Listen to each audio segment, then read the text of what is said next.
Hi, everyone. This is Crystal Sanford from Sanford Autism Consulting. So glad to be here with you today. Thank you so much for joining us. And here we are with Adventures in Autism Part 2. Today we have a special guest, Miss Kanika McDougall. Thanks so much for being here today. And I just look forward to sharing with you guys a little bit more about autism. We're two special needs parents here with hopefully some good information that's helpful for you. And a little bit more about my story. I am Crystal Sanford again. I'm a speech pathologist. I support parents with special needs, specifically a lot of work around autism. I have my own daughter who is 7 and she has high functioning autism as well as ADHD. I do IEP advocacy. I'm based here out of sunny San Diego, and I love connecting again with parents. So Kanika, tell us a little bit about who you are. Well, my name is Kanika, and I am an accounting manager here in San Diego, and I have 2 sons, 15 and 13, on the autism spectrum. And I am also a solo parent. I'm solo parenting these 2, so it is a different kind of challenge. Right. I mean, being a special needs parent anyway is a challenge, but then to have that other level of being a solo parent. So. Yeah. And there's so many more parents out there like that. Yes. I think the reason, one of the reasons why I wanted to interview with you is because one thing I've always appreciated with you, we've been friends for several years, but one thing I've always appreciated is your focus in putting a priority on yourself and that self-care. And I think enough parents don't do that. Oh, yeah. Be they 2-parent home or 1-parent home. I think a lot of times we're so busy with the kids and their therapy appointments and their IEP and this and that, that we don't take enough time for ourselves. And I've always appreciated that you, although you do well in parenting your kids, you always make a space for yourself. I think that's very valuable. So. Yeah, it is really, really important. And I don't think that it's something that everyone needs to do. Everyone needs to take that minute for themselves, because that gives you the time you need to refresh, to rejuvenate, to refocus, even reprioritize. And it just gives you space to breathe and be like, I can do this. It's okay. All right. Has that been one of your golden nuggets for success, would you say? Yes. Oh, absolutely. Absolutely. I mean, and I can always tell when I haven't given real time to myself, because I'm just like, frazzled, I'm overwhelmed, I feel easily agitated. And so to give that time, it doesn't even have to be anything big. And that's a key too. People automatically assume that I have to do some huge thing to make it self-care. For ladies, going and get your hair done, or getting your nails done, or you're having a long day at work, go to McDonald's drive-thru and get an ice cream cone. It doesn't have to cost. That's a part of it too. People think you have to have a lot of money. I have to go spend all this money to have self-care. No. And your self-care may look different from my self-care. And whatever that is, embrace it. It's okay. That's good. And squeeze it in and make time for it, right? Put it on your calendar. I seriously do put things on my calendar that I'm like, okay, it's been too long. I need to make this happen. And I will put it on my calendar and be like, I just can't cancel that date with myself. Wow, I love that. I'm like, sorry, can't. I just really can't. And people are like, oh, you have something else to do? I absolutely do. And there you go. Yeah, I absolutely do. That's amazing to get the freedom to say no, right? Yes. Just as women, and be okay with that. Yeah. You don't have to say yes to everything. And I think as parents, I know dads do it too, but I can only talk from the perspective of a mother. Sure. But I think as mothers too, we feel like we always have to be everything to everybody all the time. And it's not okay for us to say no when we, quote unquote, have the capacity to do it. Right. And sometimes you need to say no for your own mental sanity. And it may be, no, I can't, and you have absolutely nothing else planned. But the answer is, no, I can't, because I need to breathe. Wow, that's very liberating. Thank you for that. Yes, it's okay to say no. It is okay to say no. It's almost necessary. Yes, to say no, right? it is. Sometimes it has to be necessary. So So good. Thank you guys so much for joining and watching. We have some new people who have joined. Hi, Rosalind. Good to see you here. And for those of you who are watching, again, this is Sanford Autism Consulting. I'm Crystal Sanford.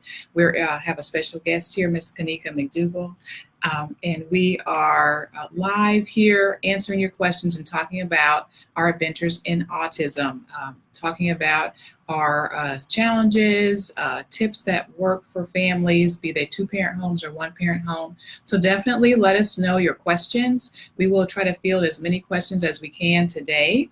And if we cannot answer your question live here, make sure to leave your question in the comments section, and we will get back to you as soon as we can. So thank you guys so much. So let's talk briefly about your kiddos and just the diagnosis. I know for us, my daughter's 7 now. She was diagnosed at 3.5. And it has, that was a whirlwind year for me in so many ways. But it was really important for us.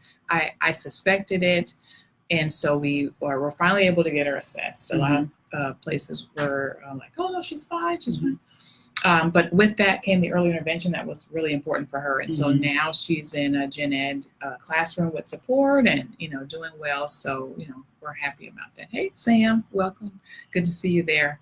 And Sylvia, hi. So tell us a little bit about your sons and how did your journey start? Okay, so with my older son, it was actually his preschool teacher who thought that something was going on. And so at the time, I was just so unaware. He was actually a little older, so he was 4. Okay. And we were getting ready for kindergarten, kind of preparing for that transition. And she was like, something, is just not off, and I couldn't find anybody who would do an assessment. And I didn't, she really, really helped me find the regional center who would then do an assessment for him. And that process of going through that process, which was a lot, it was just a lot. And at that time I was a single parent, I still am, but I was just trying to figure it out. I was like, my kid's going to, kindergarten, and I was just like, yay, kindergarten. Yeah. But to start going through those different evaluations and trying to figure out what was going on, but at the same time, his brother, who's 2 years younger, had some speech delays. So he was showing some signs of speech delay. So I was also dealing with that and getting him in speech therapy and occupational therapy. And then they were like, oh, well, he's not on the autism spectrum. He's just mimicking his brother because that's what he knows. Right. So when I finally got the diagnosis for my older son, we were well into, I had decided not to put him in kindergarten because I didn't want him to just be labeled as a kid who couldn't focus. I knew something was going on. Something told me something was up, but we didn't have it at that point. We didn't have a diagnosis. Yeah. And we're talking how many years ago now? So he's 15 now, and so 11 years ago. Times have changed a lot. Yeah. With diagnosis and how much more accessible information is about autism, and I think more of us, even as clinicians, are more aware, and it's more on our radar. But I can imagine even 11 years ago, it wasn't as much. Yeah, absolutely.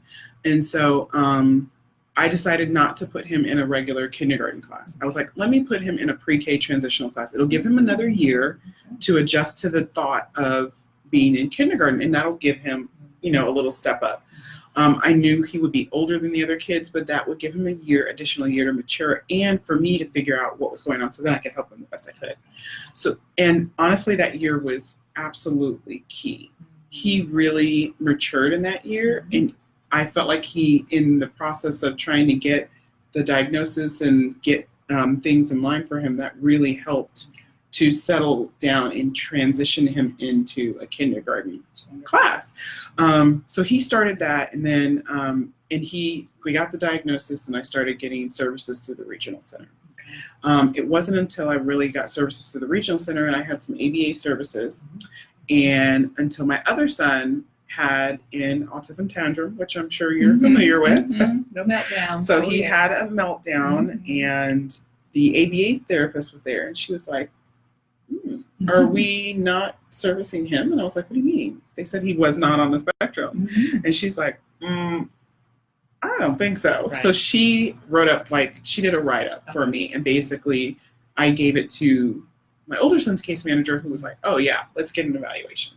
Okay. And then that kind of started that ball rolling as well. So then he was able to access service a little bit younger. Yes. Yeah. Yes. And I, at the time, because I am solo parent junior, I was like, I need to take as much information as I can. Right. Yeah. So I literally was using the ABA services specifically for my older son, but I was taking those skills that they were teaching me and applying them to my younger son. Wonderful. Because I was like, I mean, and they are, yes, they're both on the spectrum. And as you all know, that's a wide range, but they both have different challenges. And so some of the things would work and some of them wouldn't. And so getting that diagnosis was important for me, because then they could pinpoint things for him specifically, opposed to for his brother. Wow, that's great. It's so good that you knew enough to say, hey, let's just give me as much as you can. And you know what also impresses me too about you is your binder. I'm talking about resources that work. And I know parents, if you've heard about this, we're going to be doing a class regarding this in September.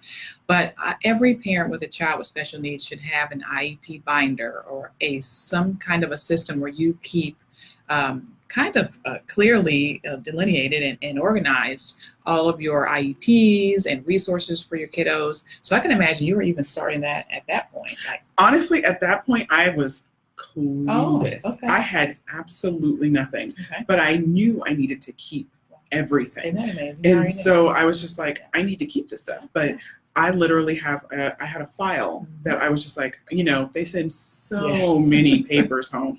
And I was literally like just throwing stuff in the file, throwing stuff in the file, throwing stuff in the file. And, you know, their elementary school was awesome. I had such a great experience with the special needs, the special education staff at their elementary school. You know, they just made a space for my kids. They fell in love with them. And so I am a very involved parent. And that's one thing I will say. You know your child the best. Be involved.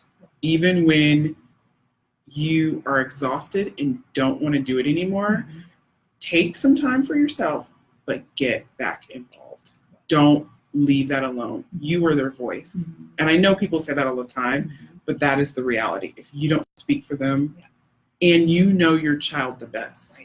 So even if you have an expert who's telling you to do these things, they may not work for your son or daughter because you know them the best.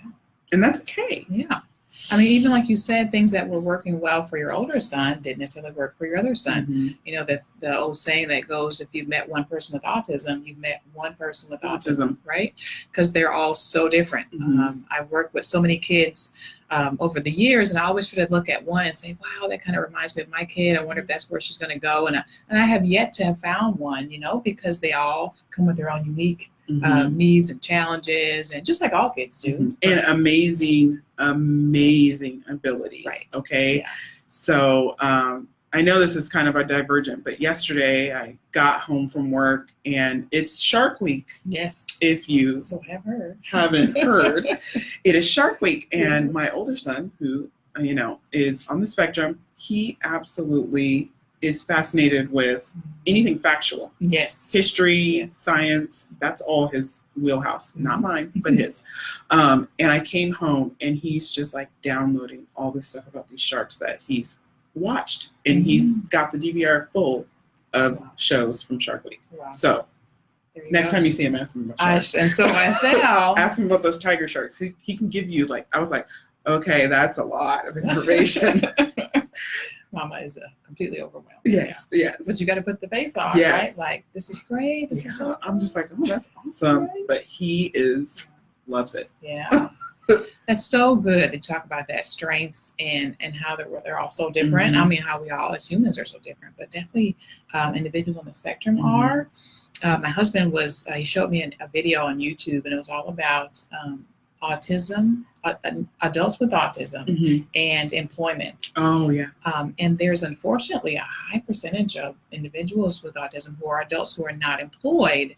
And so there are companies that are actually learning that these individuals have such great skill sets that we could be using, they could be serving us very well, and vice versa in that relationship. So there's a couple of companies. I think one is SAP. It's a German company. They are located in Silicon Valley. And then Microsoft, Google, there's a few companies that are starting to realize that if we do things differently, we'll be able to engage these individuals and reap that mutual benefit in our relationship. So, so I think about like your kiddo who knows those facts, like that is wonderful. It's a wonderful gift and a skill that he can use in the future.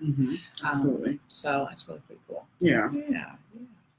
Well, we are about halfway through. Thank you guys who are watching. We're so glad to have you here. And we're just going to keep chatting. Again, if you have questions, let us know. Type them in the comment section and we will get to them. If not now live, we'll get back to you and respond after the video. And the video will be available to watch after today. So thank you guys so much. So we'll get back to our questions. I think you've already kind of hit on the resources that worked. So yeah, those ABA services and asking questions at the IEPs. I think the one thing too is when you go into an IEP and as a parent, you're not familiar with the world, the language, you are literally, when I go into an IEP, I'm literally sitting in front of, could be 10 different people talking to me about what my child can't do or what they're struggling with or how far behind they are. So it is important for you to just ask the questions that you need to ask, but also take the time that you need to say, you know what, I need time to read through this, or what I like to try to do is get the IEP ahead of time, especially since it's so long, to read through it and ask any questions, make any notes if I have any questions about those things. But know that you don't have to sign anything right away. Those are two big keys right there. And I didn't know that at first. So I used to be like, oh, okay, this is a 40-page document. And okay, let's go with that. I'm relying off your expertise. But, you know, I've been in the game 11 years now, and now I know I'm questioning that. That doesn't sound right. And thankfully, I have you. I mean, I have a couple of other friends who are familiar with the whole IEP, and I can ask them questions like, does that sound right to you? So use your resources, use other parents, ask other parents' experiences. That will help you too. Yeah, that's so good. I think you hit on so many things right there. Asking for the IEP ahead of time, especially when it's time for that triennial. Oh, yeah. And you've got everybody. It was 90 pages, and I have to do both of them in the same year. Oh, which is just like heart-wrenching. I can't even imagine reading that much information and trying to absorb and make sense of it. Times two, like that's just a lot. It literally, I was like, I needed a week before, and I would just read a few pages every day and be like, okay, I know what that is. I know, and that I had my little tabs, and you know, in the accounting world, we're a little over anxious sometimes, but I had my little Post-its and was like, what's this? What's this? What's this? What's this? That's great. Whatever can help you make sense of it, that's great. Absolutely. Oh my gosh, So, and not having to sign right away. I think parents don't know that. So if you're a parent with a kid who has an IEP, if you don't take anything else away, know that you do not have to sign your IEP in the moment. No, you don't. You have, I think it's a week or 10 days to review it and either agree or not agree with it. And you can check that box that says, I'm going to review it and take your time. And just breathe and take your time. If you didn't get to do that ahead of time, then after the fact, go back, try to make sense and really digest it all. Come back with your questions. That's really important. So what tips do you have for us who have younger kids, right, on the spectrum? What tips do you have for us now that you're parenting 2 teen boys? My biggest tip is, I would have to say, I know it's challenging. Believe me, I know. I do know. But try to find joy in any little thing that you see them do. I look back now on my children sometimes and I think I thought they would never get to this point, or I thought that would always be a problem. Like my younger son, it took him a really long time to learn how to tie a shoe. I mean, we're there right now. Tell me. It will happen, girl. It will happen. Tell me. So it really took him an extremely long time to tie a shoe. Whereas my other son, that wasn't a problem for him. He could do it, no big deal. Both autism, but difference. it literally was on his IEP for him to learn to tie his shoe in 5th grade. Okay. So honestly, it wasn't that long ago because he's going into 8th grade right now. I don't know when or how it happened, but it happened. And I remember I would try to get him to practice tying his shoe on his own when we had ample time. Right. Don't rush him, girl. You know you can't rush him. Yeah. That's a smart tip right there. Yeah. Don't try to do anything that's hard in 2 minutes. Yes. Yeah. No. And, I learned to use, I know a lot of you have kids with special needs, use that countdown mechanism. I cannot just tell them, we're leaving now. Yeah. That does not work. Yeah. I always tell them, okay, 5 minutes. And so there's that prep of that mental, and it used to have to be way more than that, but they have just grown so much. So that is, I think, my biggest takeaway is just remember, though, that that's still your baby. And you will blink and be like, what happened to this time? Yeah. I look at babies now and think, oh, I remember when they were that small. And, my 15-year-old is 6'1". Yeah. And, he was my preemie. Yeah. So, yes, he was 6 weeks premature. And to have, he's now 6'1". And, taller than all of us. Exactly. Getting ready to play football for high school. And so I just enjoy those little moments and just try to, even when especially when you're having those days that you're completely overwhelmed, really try to take a moment and think, okay, that moment was beautiful. Because they do go by fast. And that's for anybody who's a parent. It just goes by so fast.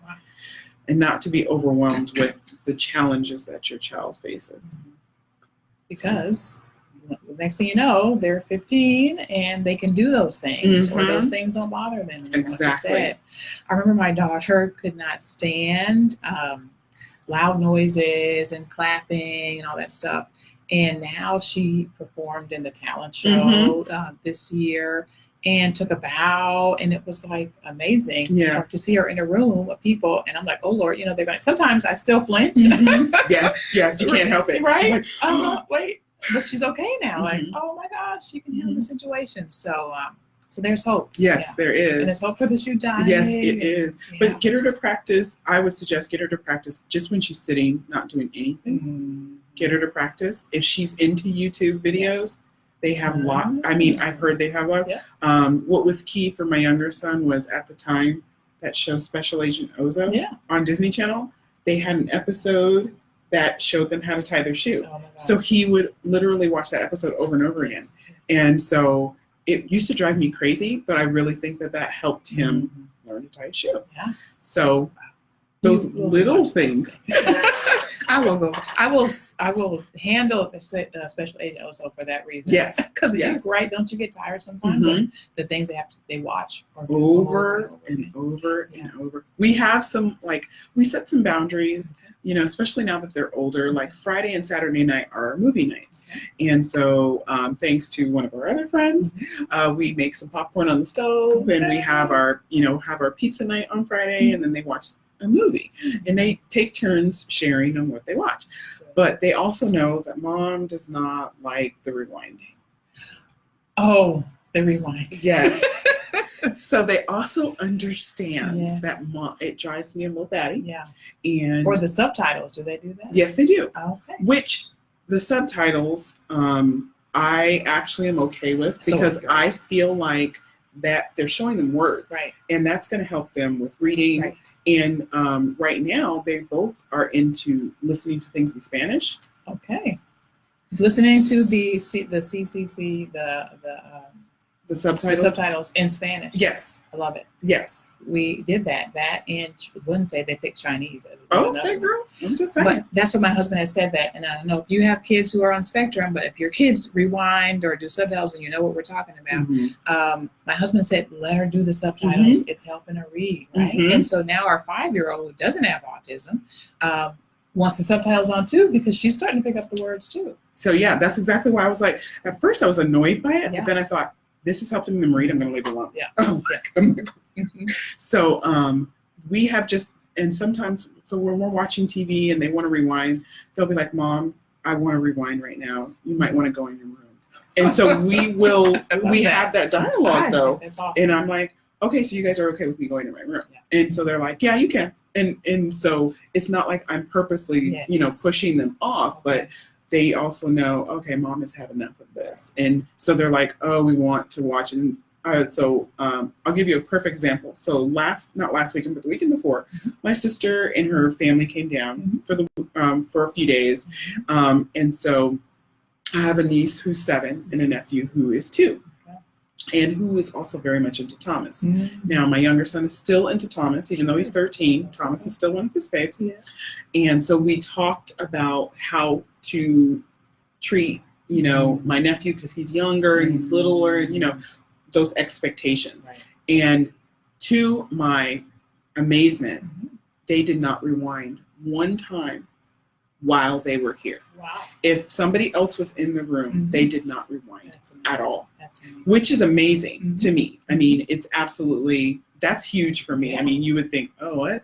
But anybody who has a child who's on the spectrum, you absolutely understand why that is so big that they didn't, without even being asked. Like, we talked about it, but without being asked, they did not rewind. And so, and honestly, my younger son even gave my nephew a little toy train to take home, and he let go of one of his DVDs. Now, I had to replace the DVD, don't get me wrong. But I was so proud of him that he was like, yes, he can take it to watch in the car, and I'll wait for you to get me another one. Because it was a DVD that he had paid for with his own money. So I was like, I will get you another one. I'll find you another Thomas just like this one. So he just did so well that I was just like, I'm very proud of you, buddy. And he was like, oh, thanks, Mom. Wow. Being able to, you front loaded them a lot. They gave them the time to kind of run through their mind and prepare. But then you also gave them space without like pushing it over and over. And they were able just to come through like champs. Yes. And that is really big for them, because when they were younger, any medium of change, tiny change, completely threw them off. So just know that there is hope. Your children progress just like children who are not on the spectrum progress, and be okay with their progression. Don't put them in a box and force them to do what you expect them to do when you expect them to do it. That will lead to so much freedom for you that you'll be like, you know what? She'll get it when she gets it. Wow. That's great. And I'm going to let it go. You learn which battles to fight. Honestly, you really, really do. Because you're like, I can't deal with that right now. And you want to wear those striped shorts with that plaid shirt. Right. Go for it. It's clean. Yeah. You want to wear those socks. They're really into those, different pattern socks right now. And I don't care. You're clean. Yeah.